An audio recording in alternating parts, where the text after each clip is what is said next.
সুপ্রিয় বন্ধুরা, আসসালামু আলাইকুম। Aflatun Nahar's kitchen art of elevating থেকে আপনাদেরকে অনেক অনেক শুভেচ্ছা এবং স্বাগত জানাচ্ছি। আজ ইউটিউবে আপলোড দেওয়ার জন্য শাক মাছের যুগলবন্দি বিশেষ পর্বের শেষ রেসিপিটি করতে যাচ্ছি। আপনাদের সাথে শেয়ার করতে চাই আজকের রেসিপির নাম এবং উপকরণ।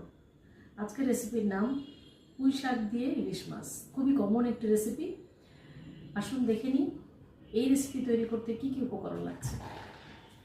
ইলিশ মাছ, পুঁই শাক, পেঁয়াজ কুচি, রসুন বাটা, কারি মশলা, মরিচের গুঁড়া, লবণ, হলুদের গুঁড়া, আদা বাটা, রসুন কুচি, 2 রকমের মরিচ এবং সরিষার তেল।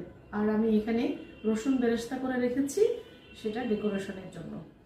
এই সহজ কিছু উপকরণ দিয়ে অসাধারণ একটি রেসিপি তৈরি হবে, যা আপনারা খুব দ্রুতই ইউটিউব চ্যানেলে দেখতে পাবেন। Aflatun Nahar's kitchen YouTube channel subscribe করে সাথে থাকবেন এবং আপনাদের গুরুত্বপূর্ণ মতামত দিয়ে আমাকে সমৃদ্ধ করবেন। আপনাদের সবার জন্য শুভকামনা এবং ভালোবাসা। স্টে ব্লেসড, ইট হেলদি।